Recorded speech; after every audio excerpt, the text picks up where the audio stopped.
اعوذ باللہ من الشیطان الرجیم بسم اللہ الرحمن الرحیم۔ السلام علیکم۔ آج ہم تفہیم القرآن میں سورۃ البقرہ کے 20ویں رکوع کے کچھ آپ کہہ لیں اہم پہلوؤں پر بات کریں گے۔ وعلیکم السلام۔ جی، اور ہمارے سامنے سید ابو الاعلیٰ مودودی کی تفسیر کے وہ حصے ہیں جو اس رکوع سے متعلق ہیں۔ بالکل، تو مقصد یہ ہے کہ ان آیات میں جو اللہ کی وحدانیت کی نشانیاں بیان ہوئی ہیں ان کو سمجھا جائے، اور پھر شرک کا جو تصور تفسیر پیش کرتی ہے اس پر بھی غور کیا جائے۔ جی ہاں، یہ دونوں موضوعات آپس میں جڑے ہوئے ہیں۔ تو آئیے شروع کرتے ہیں، دیکھتے ہیں کہ یہ ماخذات ہمیں کیا بتا رہے ہیں۔ اچھا، سب سے پہلی بات جو مجھے بہت دلچسپ لگی وہ یہ کہ تفسیر کہتی ہے کہ کائنات کو صرف سرسری نظر سے نہیں دیکھنا، بالکل، بلکہ عقل استعمال کرنی ہے، صرف جانوروں کی طرح نہیں دیکھنا۔ جی، اصل نقطہ یہی ہے۔ تفسیر کا زور اسی بات پر ہے کہ اگر انسان اپنے ارد گرد جو کچھ ہو رہا ہے اسے صرف دیکھے نہیں بلکہ سوچے بھی، مطلب اپنی عقل استعمال کرے، تو اسے ہر طرف ایک ہی اللہ کی نشانیاں نظر آئیں گی۔ یہ کائنات مطلب کوئی بے ترتیب چیزوں کا مجموعہ نہیں ہے، ایک منظم مربوط نظام ہے۔ تو وہ کون سی خاص نشانیاں ہیں جن کا تفسیر میں ذکر آیا ہے؟ کیونکہ روزمرہ کی چیزیں ہیں لیکن شاید ہم اس نظر سے دیکھتے نہیں ہیں۔ جی، کئی بڑی واضح مثالیں دی ہیں۔ ایک تو یہ آسمان اور زمین کی ساخت، کتنا پیچیدہ، کتنا وسیع نظام ہے۔ پھر یہ رات اور دن کا بالکل پابندی سے آنا جانا۔ صحیح۔ پھر وہ بڑی بڑی کشتیاں، جہاز جو سمندر میں چلتے ہیں، انسانوں کے لیے فائدے کا سامان لاتے لے جاتے ہیں۔ اب سوچیں یہ خود کتنی بڑی انجینئرنگ ہے۔ واقعی اس پر تو کبھی اس طرح سوچا ہی نہیں۔ اور کیا مثالیں ہیں؟ پھر وہ پانی جو اللہ آسمان سے برساتا ہے۔ دیکھیں، زمین بالکل خشک مردہ پڑی ہوتی ہے، ہاں، اور بارش کے بعد ایک دم زندگی کی لہرہ دوڑ جاتی ہے، ہری بھری ہو جاتی ہے۔ یہ تو ایک معجزہ ہے جو ہم بار بار دیکھتے ہیں۔ جی بالکل۔ اسی طرح زمین پر ہر قسم کے جانداروں کا پھیل جانا، ہر ایک اپنے ماحول میں اپنی جگہ بالکل فٹ ہے۔ پھر یہ ہوائیں جو چلتی ہیں، موسم بدلتی ہیں، بادلوں کو ادھر سے ادھر لے جاتی ہیں۔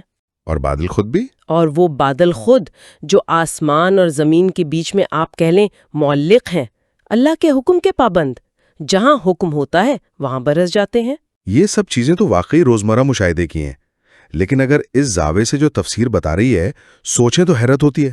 یعنی تفسیر کا مدعا یہ ہے کہ اگر کوئی شخص تعصب کے بغیر کھلے ذہن سے ان چیزوں پر غور کرے تو لازماً اسی نتیجے پر پہنچے گا کہ بھئی یہ سارا نظام، یہ سارا کارخانہ کسی ایک ہی زبردست طاقت، کسی ایک ہی عظیم حکمت والی ہستی کے بنائے ہوئے منصوبے اور حکم سے چل رہا ہے۔ یہ الگ الگ چیزیں نہیں ہیں، سب ایک دوسرے سے جڑی ہوئی ہیں، اور یہ سب مل کر گواہی دے رہی ہیں کہ اصل حاکم، اصل مالک، اصل کنٹرولر صرف ایک ہی ہے، کوئی دوسرا اس میں شریک نہیں ہے۔ اچھا، یعنی یہ کائنات خود توحید کی ایک بہت بڑی دلیل ہے۔ یہ تو بہت اب کہہ لیں منطقی اور واضح دلیل لگتی ہے، لیکن پھر یہاں ایک سوال پیدا ہوتا ہے کہ جب نشانیاں اتنی واضح ہیں تو پھر بھی جیسا کہ تفسیر میں آیا ہے کچھ لوگ اللہ کے ساتھ دوسروں کو شریک کیوں ٹھہراتے ہیں؟ جی، شریک ہی نہیں بلکہ ند یعنی مد مقابل، برابر کا درجہ دے دیتے ہیں، اور پھر ان سے ویسی محبت کرتے ہیں جیسی اللہ سے کرنی چاہیے۔ یہ تضاد کیوں ہے؟ ہاں، یہ ایک بہت اہم سوال ہے، اور تفسیر اس تضاد کو بہت نمایاں کرتی ہے۔ ایک طرف تو یہ کھلی کائنات ہے جو ایک خدا کا پتہ دے رہی ہے، جی، دوسری طرف انسانوں کا ایک گروہ ہے جو یا تو اس گواہی کو دیکھتا نہیں، یا دیکھ کر نظر انداز کر دیتا ہے، یا پھر اس کی غلط تشریح کر کے دوسری ہستیوں کو، دوسری طاقتوں کو اللہ کا ہمسر، اللہ کا مد مقابل بنا لیتا ہے، اور محبت بھی ویسی ہی کرتا ہے۔ جی، ان سے ویسی ہی محبت، ویسی ہی عقیدت، ان پر ویسا ہی بھروسہ، ان سے ویسا ہی خوف، جو دراصل صرف اللہ کے لیے ہونا چاہیے۔ تو اس کے مقابلے میں پھر ایمان والوں کی کیا پہچان بتائی گئی ہے؟ ان کا رویہ کیسا ہوتا ہے؟ ایمان والوں کے بارے میں تفسیر کہتی ہے کہ ان کی نمایاں پہچان یہ ہے کہ وہ سب سے بڑھ کر اللہ کو محبوب رکھتے ہیں۔ اچھا، سب سے بڑھ کر؟ جی، یعنی ان کی زندگی میں محبتیں تو اور بھی ہوتی ہیں، والدین کی، اولاد کی، بیوی بچوں کی، مال کی، وطن کی، لیکن ان سب محبتوں پر اللہ کی محبت غالب ہوتی ہے۔ یعنی ترجیح اللہ کی محبت کو حاصل ہوتی ہے۔ بالکل، ان کی ساری وفاداریاں، ساری وابستگیاں اللہ کی محبت کے تابع ہوتی ہیں۔ وہ اللہ کی رضا کے لیے سب کچھ قربان کرنے کو تیار رہتے ہیں۔ کوئی دوسری محبت یا کسی کا خوف انہیں اللہ کے راستے سے ہٹا نہیں سکتا۔ یہ ان کے ایمان کا آپ کہہ لیں معیار ہے۔ یہاں سے بات ایک اور دلچسپ رخ اختیار کرتی ہے، وہ ہے شرک کا تصور۔ عام طور پر جب ہم شرک کی بات کرتے ہیں تو ذہن فوراً بت پرستی کی طرف جاتا ہے۔ جی ہاں، عام فہم یہی ہے۔ لیکن تفہیم القرآن اس تصور کو بہت زیادہ وسعت دیتی ہے۔ وہ کہتی ہے کہ شرک صرف مورتی پوجا نہیں ہے۔ جی بالکل، یہ تفہیم القرآن کا ایک بہت بنیادی نقطہ ہے۔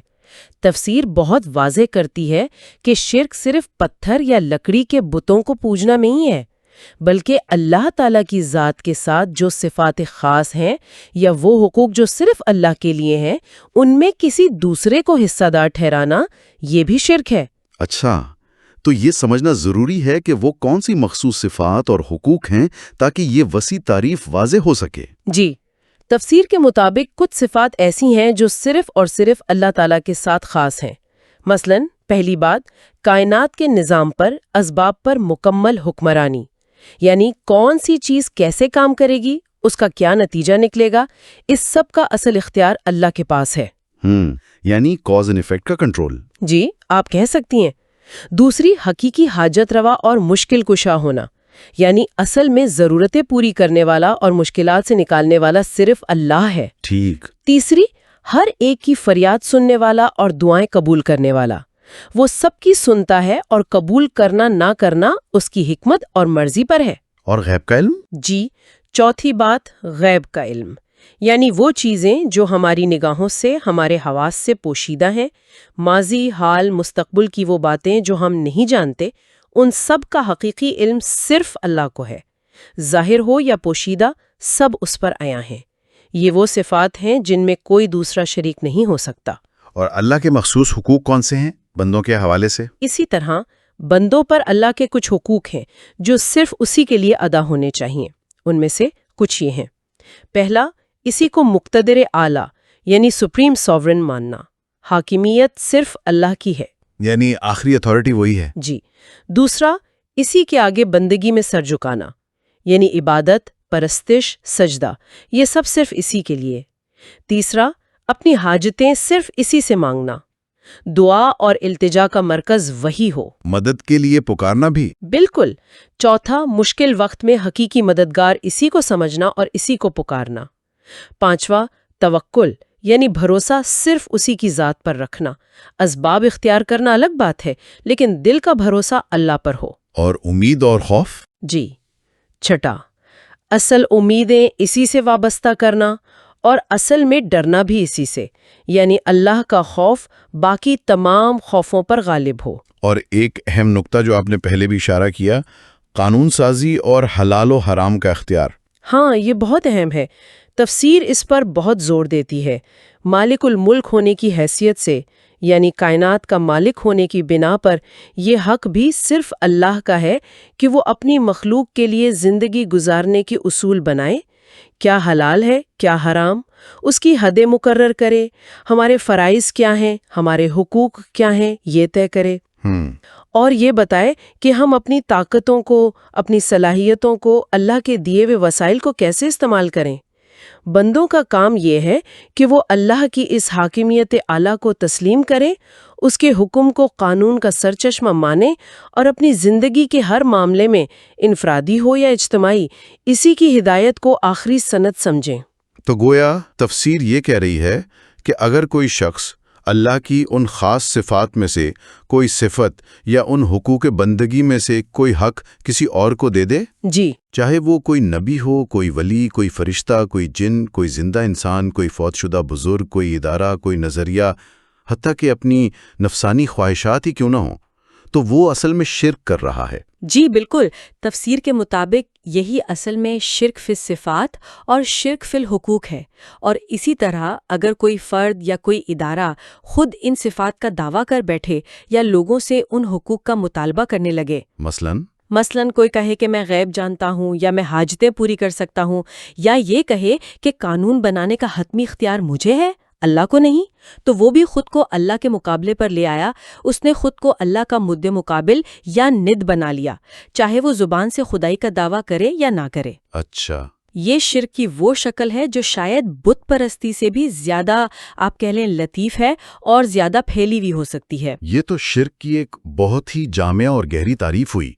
یہ صرف چند مذہبی رسومات کا نام نہیں رہا، بلکہ یہ تو انسان کی پوری زندگی، اس کی سوچ، اس کی وفاداریاں، اس کا پورا نظام حیات سب پر محیط ہو گیا۔ یقیناً، اور اسی لیے قرآن بار بار توحید پر اتنا زور دیتا ہے اور شرک کی ہر چھوٹی بڑی شکل سے بچنے کی اتنی تاکید کرتا ہے، کیونکہ توحید ہی وہ بنیاد ہے جس پر اسلام کی پوری عمارت کھڑی ہے۔ اس کے بعد تفسیر قیامت کے دن کا ایک منظر بھی سامنے لاتی ہے جو بڑا آپ کہہ لیں ہوش ربا ہے، ان رہنماؤں کے بارے میں جن کی لوگ دنیا میں پیروی کرتے رہے۔ جی، وہ منظر جہاں پیشوا اور پیروکار آمنے سامنے ہوں گے۔ ہاں، وہ منظر جہاں وہ گمراہ کرنے والے لیڈر، وہ پیشوا، اپنے پیروکاروں سے کہیں گے کہ بھائی ہمارا تم سے کوئی تعلق نہیں، ان سے لا تعلقی کا اظہار کریں گے۔ یہ منظر کشی کیوں کی گئی ہے؟ اس کا کیا مقصد ہے؟ دیکھیں، یہ منظر بے وقت ایک پیشین گوئی بھی ہے اور ایک سخت تنبیہ بھی۔ تفسیر اشارہ کرتی ہے کہ جب قیامت کا دن ہوگا اور عذاب سامنے نظر آ رہا ہوگا، جی، تو وہ سارے جھوٹے لیڈر، وہ گمراہ کن رہنما جن کے پیچھے لوگ دنیا میں آنکھیں بند کر کے چلتے رہے تھے، وہ صاف مکر جائیں گے۔ وہ کہیں گے ہمارا تم سے کوئی لینا دینا نہیں، وہ ان سے بیزاری ظاہر کریں گے۔ لیکن اس سے انہیں کوئی فائدہ نہیں ہوگا۔ بالکل نہیں۔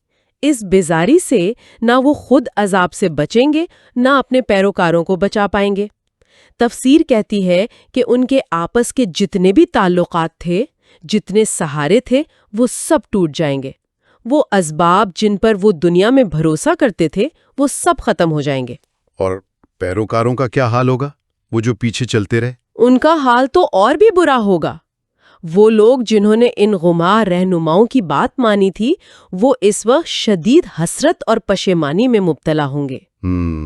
وہ کہیں گے کہ کاش ہمیں ایک موقع اور مل جائے دنیا میں واپس جانے کا، تو ہم بھی ان لیڈروں سے ایسے ہی بیزار ہو جائیں جیسے آج یہ ہم سے ہو رہے ہیں۔ لیکن وہ تو ممکن نہیں ہوگا۔ ظاہر ہے، وہ وقت تو گزر چکا ہوگا۔ اس وقت یہ تمنا بالکل بیکار ہوگی۔ تفسیر کے الفاظ بڑے سخت ہیں کہ اللہ ان کے اعمال کو ان کے سامنے حسرتوں کی شکل میں لائے گا۔ وہ حسرتوں اور پشیمانیوں سے ہاتھ ملتے رہیں گے، مگر آگ سے نکلنے کی کوئی راہ نہ پائیں گے۔ اللہ اکبر، یہ تو بہت سخت وعید ہے۔ اچھا، اس منظر کو بیان کرنے کا خاص مقصد کیا ہے؟ خاص طور پر مسلمانوں کو یہ کیوں بتایا جا رہا ہے؟ تفسیر کے مطابق اس کا ایک بڑا مقصد مسلمانوں کو خبردار کرنا ہے، تاکہ وہ غلطیاں جو پچھلی امتوں نے کیں، جن کی وجہ سے وہ بھٹک گئیں، مسلمان ان سے بچیں۔ یعنی تاریخ سے سبق سیکھیں؟ جی، سبق یہ ہے کہ لوگ آنکھیں بند کر کے کسی کے پیچھے نہ چل پڑیں۔ انہیں اپنے رہنماؤں میں، اپنے پیشواؤں میں تمیز کرنی چاہیے۔ انہیں پرکھنا چاہیے کہ کون انہیں اللہ کی طرف بلا رہا ہے اور کون اپنی ذات کی طرف یا گمراہی کی طرف۔ یہ تو بہت اہم بات ہے۔ جی، بہت اہم ہے کہ انسان اپنی عقل استعمال کرے، دیکھے، سوچے اور پھر صحیح رہنمائی کی پیروی کرے۔ یہ نہیں کہ بس جدھر سب جا رہے ہیں ادھر ہی چل پڑیں۔ بھیڑ چال سے بچنا ہوگا۔ اس سے پھر وہی سوال جڑ جاتا ہے کہ صحیح اور غلط رہنمائی میں فرق کیسے کیا جائے؟ آج کل تو معلومات کا ایک سیلاب ہے، ہر طرف سے آوازیں آ رہی ہیں، دعوے ہو رہے ہیں۔ یہ واقعی ایک بنیادی اور مشکل سوال ہے آج کے دور میں، لیکن تفسیر کا جو عمومی مزاج ہے، جو قرآن کا پیغام ہے، وہ یہ بتاتا ہے کہ معیار اللہ کی کتاب اور اس کے رسول صلی اللہ علیہ وآلہ وسلم کی سنت ہے۔ یعنی قرآن و سنت کی کسوٹی پر پرکھا جائے۔ بالکل، جو رہنما، جو لیڈر، جو جماعت ان دو بنیادوں کی طرف بلائے، جو خالص توحید کی دعوت دے، جو اللہ کے حقوق صرف اللہ کے لیے اور رسول کے حقوق رسول کے لیے مانے، اور جس کی اپنی عملی زندگی بھی ان تعلیمات کے مطابق نظر آئے، تو زیادہ امکان یہی ہے کہ وہ صحیح راستے پر ہے۔ اس کے برعکس جو لوگ یا ادارے اللہ سے ہٹا کر اپنی طرف بلائیں، یا اللہ کے حقوق میں شراکت کا دعویٰ کریں، یا قرآن و سنت کے واضح احکامات کے خلاف چلیں یا چلنے کو کہیں، ان کی پیروی گمراہی ہے۔ تو یہ فرق کرنا، یہ ڈسرنمنٹ، یہ بصیرت پیدا کرنا بہت ضروری ہے۔ تو اگر ہم اس ساری گفتگو کو سمیٹیں تو ہم نے تفہیم قرآن کی روشنی میں چند اہم باتیں سمجھنے کی کوشش کی۔ پہلی یہ کہ کائنات کی ہر چیز اگر غور سے دیکھا جائے تو اللہ کی وحدانیت کی گواہی دے رہی ہے۔ جی۔ دوسری بات یہ کہ شرک صرف بت پوجنا نہیں بلکہ اس کا دائرہ بہت وسیع ہے۔ اللہ کی خاص صفات میں، اس کے حقوق میں یا اس کی حاکمیت اعلیٰ میں کسی کو شریک کرنا بھی شرک ہے۔ بالکل۔ اور تیسری بات، قیامت کے منظر کے ذریعے یہ وارننگ دی گئی ہے کہ اپنے رہنماؤں کا انتخاب بہت سوچ سمجھ کر کیا جائے، صرف صحیح رہنمائی کو قبول کیا جائے۔ بالکل درست۔ یہ اس رکوع کے آپ کہہ لیں مرکزی پیغامات ہیں، کائنات سے توحید کا ثبوت، شرک کی اصل حقیقت اور اس کی وسعت، اور رہنمائی کے معاملے میں شدید احتیاط کی ضرورت۔ اس گفتگو کے آخر میں ایک سوال ذہن میں آ رہا ہے جس پر شاید ہم سب کو مزید سوچنے کی ضرورت ہے۔ جی ضرور۔ شرک کی یہ جو وسیع تعریف ہم نے سمجھی تفسیر کی روشنی میں، جس میں اللہ کی حاکمیت، اس کی صفات، اس کے حقوق سب شامل ہیں، جی۔ اس تعریف کو سامنے رکھتے ہوئے آج کا جو دور ہے، اتنا پیچیدہ، کمپلیکس، جہاں ریاست ہے، معاشرہ ہے، معیشت کے نظام ہیں، نظریات ہیں، ان سب کے درمیان خالص توحید پر قائم رہنا کتنا بڑا چیلنج ہے۔ واقعی۔ یعنی اپنی آخری وفاداری، اپنا حتمی بھروسہ اور رہنمائی کا واحد مرکز صرف اللہ کی ذات کو بنائے رکھنا، جبکہ ہر طرف سے دوسری طاقتیں، دوسرے نظریات، دوسرے ادارے اپنی طرف کھینچتے نظر آتے ہیں۔ یہ ایک سوال ہے جو شاید ہر ایک کو اپنے آپ سے پوچھنا چاہیے۔ یہ واقعی ایک بہت اہم اور گہرا سوال آپ نے اٹھایا ہے۔ خالص توحید کا تقاضا، جیسا کہ ہم نے دیکھا، صرف عبادات یا رسومات تک نہیں ہے، وہ تو زندگی کے ہر پہلو پر حاوی ہے۔ جی۔ اور آج کے دور میں جہاں انسان پر اتنے مختلف دباؤ ہیں، معاشرتی، معاشی، نظریاتی، وہاں اس اصول پر یعنی اللہ کی حاکمیت اعلیٰ پر ثابت قدم رہنا یقیناً ایک مسلسل جدوجہد ہے، ایک کانسٹنٹ سٹرگل ہے۔ یہ وہ نقطہ ہے جو اس تفسیر سے ابھرتا ہے اور ہر ایمان والے کے لیے لمحہ فکریہ ہے۔